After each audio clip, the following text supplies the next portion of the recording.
Yes, Senator Trillanes, please. Maraming salamat, Mr. Chairman.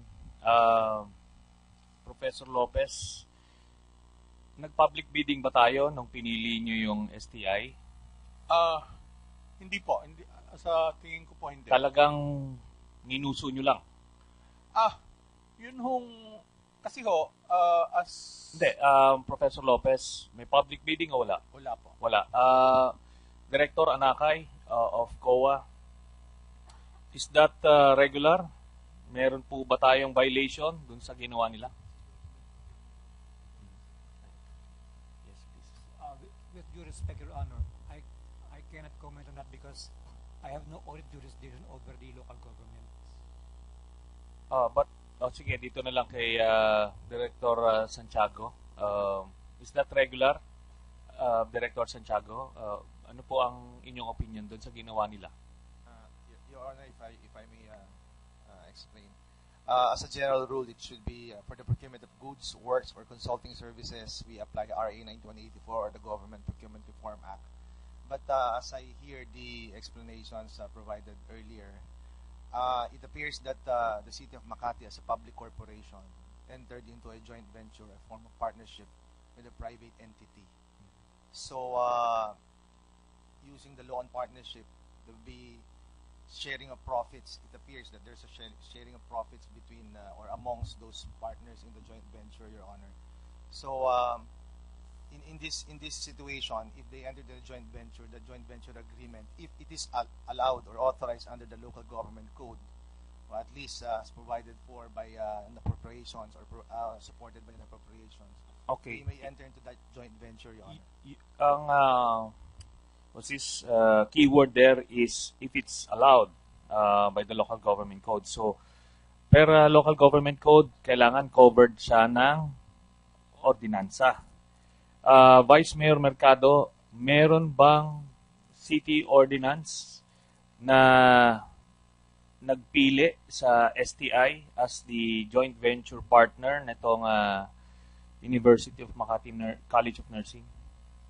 Alam mo niyo, Mr. Senator, ako nga ho kanina ko lang din nakita yung yung pinresenta ni Attorney Bundal. Medyo hindi ko ho masasagot ng maliwanag kasi ho yung talagang policy ng City Council, hindi pwedeng magkaroon ng two subject matter in one ordinance. Kasi po yung nakita ko rin kanina, ordinance creating the College of Nursing, dun ho sa una.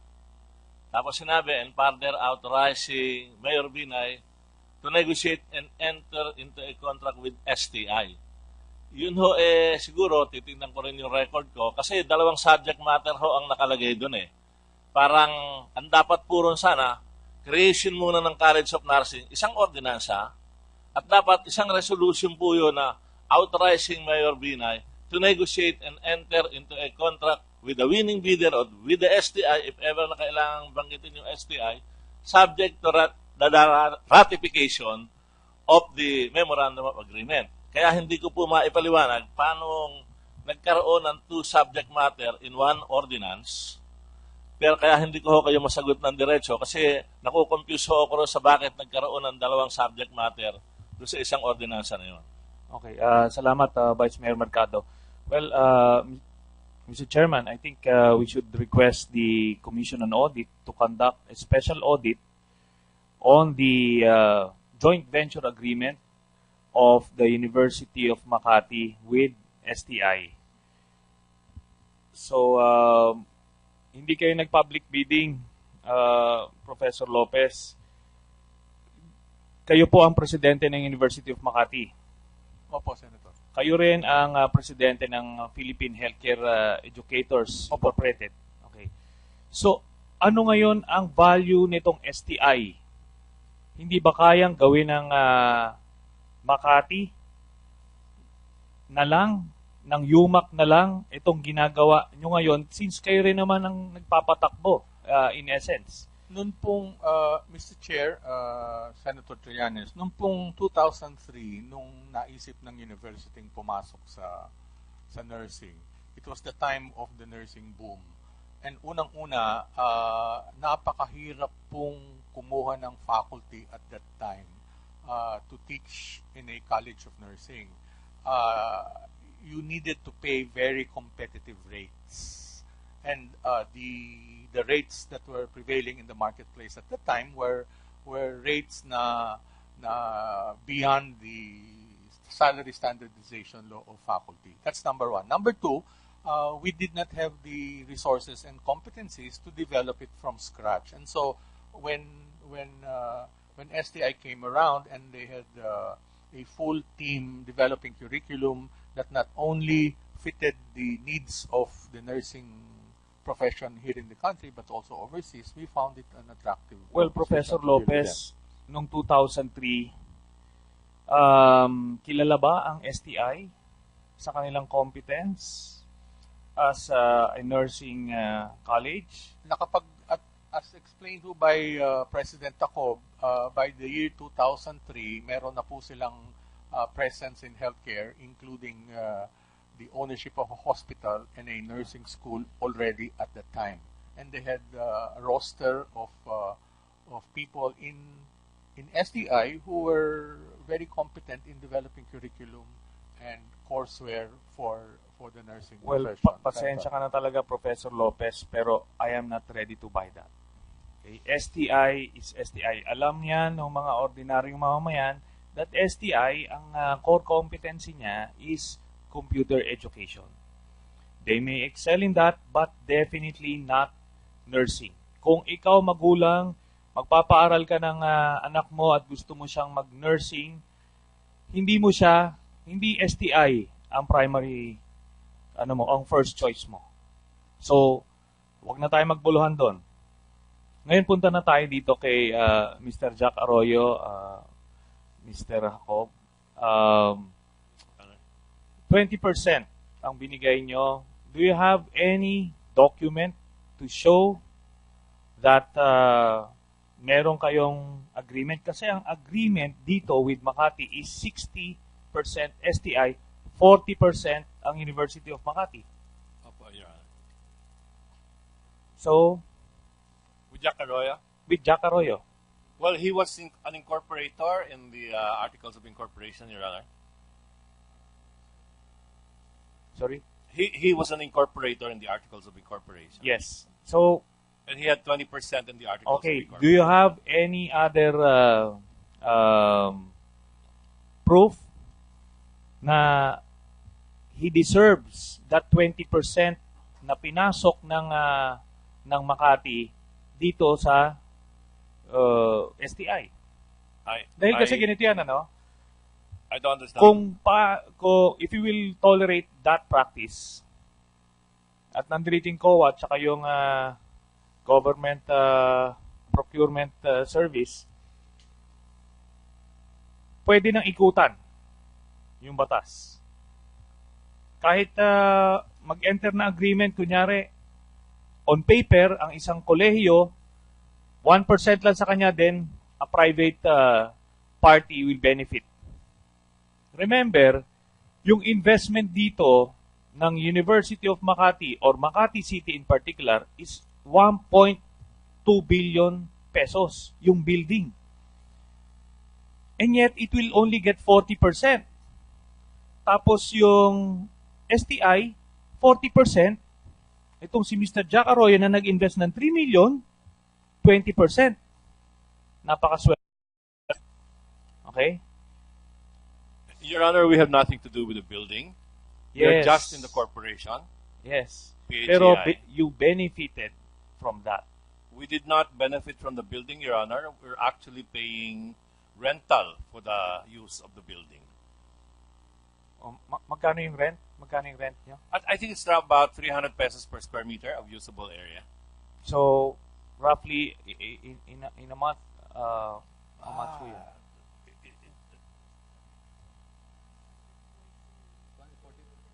Who is the president of PHEI? Oh, so Professor Lopez should know know all of this. The rent is about 100.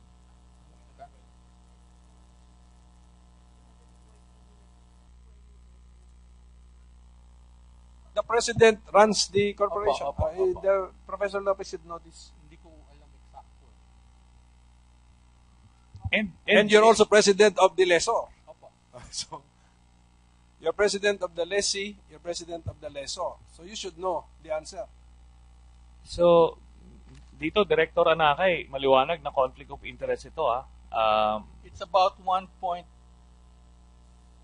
nung pong marami siyang ino-occupy na space until we move to a new location, it's 1.2 million per cent. Ngayon po, it's down dahil na-reduce na po yung space occupied. It's down to 780,000 per semester po. 780,000 per semester. Opo. Sino nagbabayad niyan? STI or yung PHEI? PHEI. PHEI. Opo. Yun ang sinasabi ko sa inyo. Ang equity ng University of Makati is the building. Pero yung rent, so na kayo doon eh. Kaya, kayo naman, Mr. Jacob, hindi naman tayo pwedeng laro-laruin lang dito. Okay? You benefited immensely. Libre yung building. Tapos, nagbabayad po kami ng rental sa building. Pero lahat kayo nagbabayad. The corporation, not STI. Hindi kayo bumubunot. Naglagay po kami ng pera sa korporasyon. Yes. Tapos yung korporasyon po nagpapatakbo ng nursing college. Yes. But Tapos you're getting... nagbabayad po kami ng rental. Nung mag-umpisa no. kami... Dalawa kasi personality mo eh. As a member of the PHEI and as STI. Pag sinasabi mo nagbabayad kami, hindi STI, PHEI. So, wag mo kung anuhin dito. PHEI nga. Yun ang point ko. When you entered into a business, imagine niyo kung gaano nagpalugi ang University of Makati rito. Kanila yung building. In fact, si Professor Lopez, siya rin na nagpapatakbo. Meaning, meron kang management expertise to run it. So, ano ang pinakang value ng STI? Wala. Kasi nga, kung competence ang pinag-uusapan mo, sinasabi ko na nga, computer education sila. Pero nursing itong tinayo mo eh. Kung ang pinag-uusapan natin, College of Computer Science, pwede ko pang bigyan ng benefit of the doubt. Kaso nursing college ito, Mr. Lopez. So, I believe the appropriate charges should be very clear sa iyo at this point. Conflict of interest and so on and so forth. Alam nyo, dito sa buong Makati, yun lang ang nagkaroon kayo ng joint venture. Tapos, iba na rin yung rates ng mga tuition. No matter how you look at it, na-disadvantage dito ang people of Makati. Wala pang bidding, talagang lang. Ngayon, who owns STI? Mr. Jacob? Today, Your Honor, STI is publicly listed. There is a company called STI Holdings. Yes. It is publicly listed in the stock market. And it's the one that owns STI Education Services Group. The majority shareholder?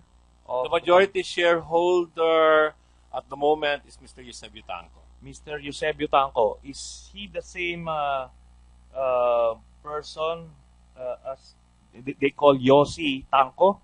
Yes, Your Honor. Okay, is he the same Yossi Tanco who is the friend of Vice President Binay?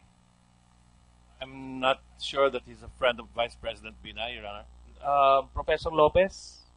Hindi po ako sigurado. Hindi ko sigurado.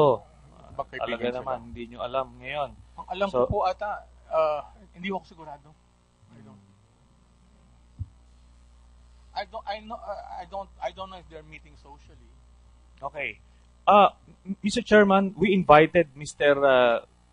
Dr. Jack Arroyo to be present here with us. Kasi alam nyo, he was practically accused or he was accused as a dummy for the Vice President. Alam nyo, yung mga ganong grave accusations, mabigat yun sa pagkatao, sa reputasyon. Ngayon, kung talagang hindi ka dummy, then dapat magvo-volunteer ka pa to be with us. Pero nakikita nyo, pagka kasi mahirap magtahi ng istorya, ang tendency is wag na lang magpakita. Kung papapuntahin naman dito, ay gagawa ng kwento. Sabi ko nga sa inyo, hindi ho uubra sa amin yan. Dinadagdagan nyo lang yung offense. Now, I move, Mr. Chairman, that we subpoena Mr. Eusebio Tanco for the next hearing, and as well as Dr. Jack Arroyo. I so move, Mr. Chairman. Let subpoena be issued for Mr. Tanco, and since the Dr. Jack Arroyo has been subpoenaed and he is not here, let a show cause order be issued, requiring him to explain why he should not be cited for contempt within a period of 5 days from receipt of the show cause order. So, well, Mr. Chairman, I will just reserve the rest of my questions pag dumating na si Mr. Eusebio Tanco and Dr. Jack Arroyo. May tanong lang ako kay Professor Lopez kasi na-raise yung possible conflict of interest or conflict of interest. You're president of PHEI, a private corporation. Opo. The practice is the president receives salary of a private corporation. Do you receive salary? I don't receive a salary. I receive an allowance po of 25,000 a month. From the PHEI? Opo. Okay, but that's an amount which is good enough to be called salary. Yeah, well, I Yeah, receive I mean, diba? 25,000. Some people who receive 25,000 a month receive this as salary. So I receive 25,000 po. It's on record that I do receive 25,000. Can you tell us the nature of UMAC? UMAC is a creation of a Makati City Ordinance. Opo. Tama po yan, like? Opo. And it is at the level of a department in the city of Right Makati. now, opo. Parang ganun, di ba? Opo. It's treated like it's like a department. Opo. Okay, Attorney Santiago, with this with this explanation that UMAC is not really a separate entity from the city of Makati. It is created by ordinance and it is treated as a department of the city of Makati.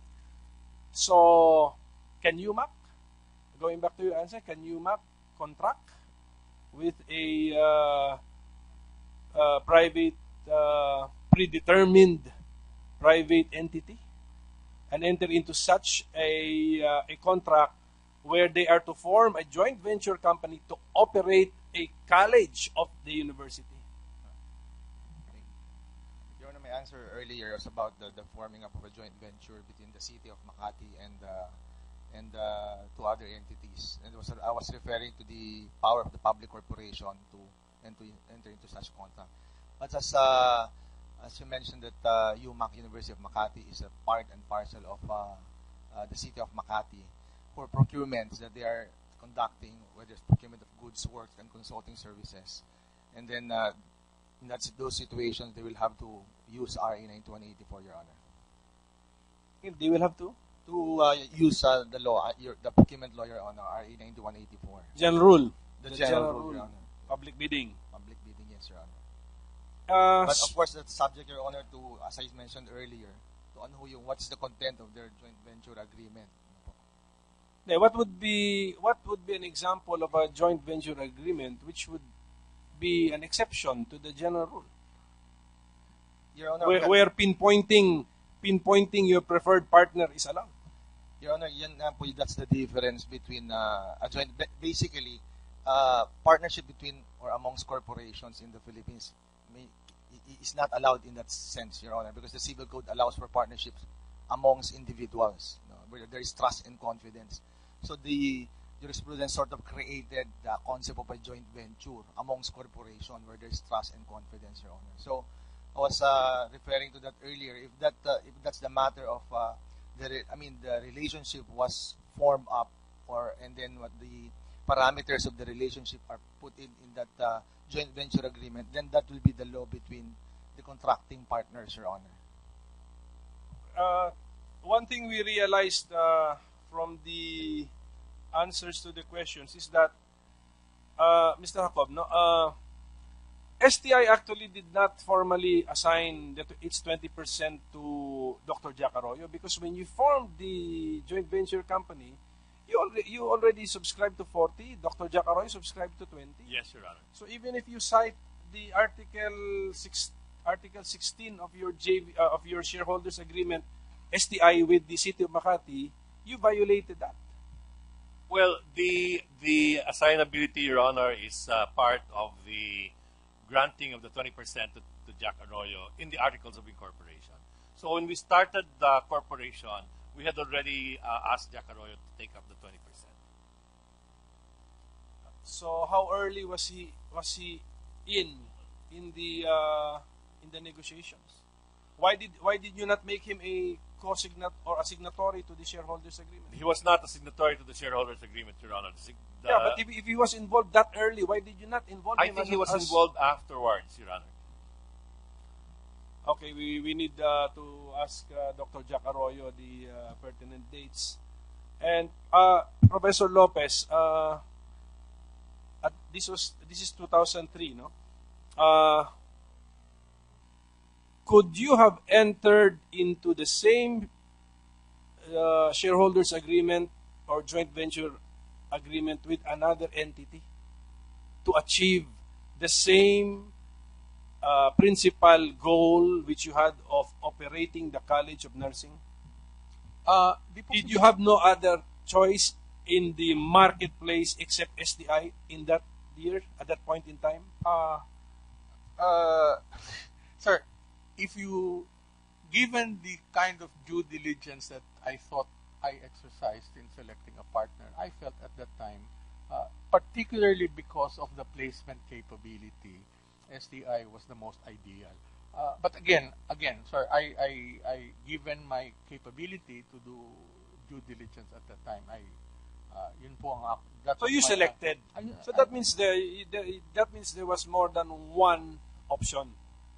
Yeah, in fact, anyway, we submitted to the Blue Ribbon, sir, my position paper when I requested the council to approve. I gave several options of what we can do.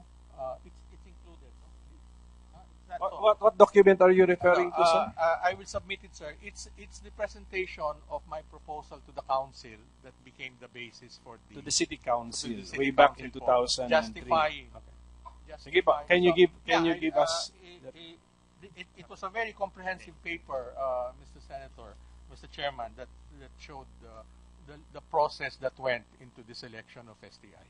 Meron po siyang pag-iisip. Senator Trillanes? Well, Professor Lopez, sabi nyo due diligence. In my part, sir. Yes. Hindi ba ang due diligence would start first dun sa mga premier nursing schools? Hindi ba doon muna ang consideration mo instead of yung placement? Kasi mawawalang value yung placement capability kung very poor yung quality ng nursing education mo. Isa-shortchange mo yung mga future employers mo. I did go around, Mr. Senator, and ask other partners who were in nursing, and they were... Sino po? At papatawag po natin. Sino po yung nakausap nyo in particular? I don't remember na eh. You don't remember. Papatawag ko kasi ho natin at ibabalidate natin yung sinasabi nyo. Hindi ko na po maalala. Hindi nyo na maalala. 2003. Okay, ganun ho talaga. Pagka isang supot na paliwanag lang ang dala nyo rito, mauubos ho yan. Ganito ho. Itong kay Dr. Jack Arroyo, Mr. Chairman, can we also subpoena the BIR records of Dr. Jack Arroyo if corresponding taxes were paid in relation to the dividends given out by the PHEI. I so move, Mr. Chairman. Dr. Santiago, is that regular? Director Santiago, ano po ang inyong opinion doon sa ginawa nila? Your Honor, if I may explain.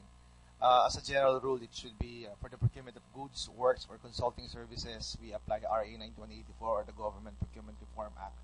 But as I hear the explanations provided earlier, it appears that the City of Makati as a public corporation entered into a joint venture, a form of partnership with a private entity. So, using the law on partnership, there will be sharing of profits. It appears that there's a sharing of profits between or amongst those partners in the joint venture, Your Honor. So, in this situation, if they enter the joint venture agreement, Of the Memorandum of Agreement. Kaya hindi ko po maipaliwanag paano nagkaroon ng two subject matter in one ordinance. Pero kaya hindi ko kayo masagot ng diretso kasi nakukonfuse ako sa bakit nagkaroon ng dalawang subject matter doon sa isang ordinansa na yun. Okay, salamat Vice Mayor Mercado. Well, Mr. Chairman, I think we should request the Commission on Audit to conduct a special audit on the joint venture agreement of the University of Makati with STI. So, hindi kayo nag-public bidding, Professor Lopez. Kayo po ang presidente ng University of Makati. Opo, Senator. Kayo rin ang presidente ng Philippine Healthcare Educators. it is allowed or authorized under the local government code, or at least as provided for by the appropriations or supported by the appropriations. Okay. We may enter into that joint venture, Your Honor. Ang what's this keyword there is if it's allowed by the local government code. So, per local government code, kailangan covered siya ng ordinansa. Vice Mayor Mercado, meron bang city ordinance na nagpili sa STI as the joint venture partner nitong University of Makati College of Nursing? Alam ko niyo, Mr. Senator, ako nga ho kanina ko lang din nakita yung yung pinresenta ni Attorney Bundal. Medyo hindi ko I ask Senator Trillanes, please. Maraming salamat, Mr. Chairman. Professor Lopez, nag-public bidding ba tayo nung pinili nyo yung STI? Hindi po. Hindi, sa tingin ko po hindi. Talagang ninuso nyo lang? Yun hong, kasi ho, as... Hindi, Professor Lopez, may public bidding o wala? Wala po. Wala. Director Anakay of COA, is that regular? Meron po ba tayong violation dun sa ginawa nila? Yes, please. With due respect, Your Honor, I cannot comment on that because I have no audit jurisdiction over the local government. Sige, dito na lang kay Director. masasagot ng maliwanag. Kasi ho, yung talagang policy ng City Council, hindi pwedeng magkaroon ng two subject matter in one ordinance. Kasi po yung nakita ko rin kanina, ordinance creating the College of Nursing, dun ho sa una. Tapos sinabi, and further authorizing Mayor Binay to negotiate and enter into a contract with STI. Yun ho, siguro, titingnan ko rin yung record ko, kasi dalawang subject matter ho ang nakalagay dun Parang, ang dapat puron sana, creation muna ng College of Nursing, isang ordinansa, at dapat isang resolution po yun na authorizing Mayor Binay to negotiate and enter into a contract with the winning bidder or with the STI, if ever na kailangang banggitin yung STI, subject to the ratification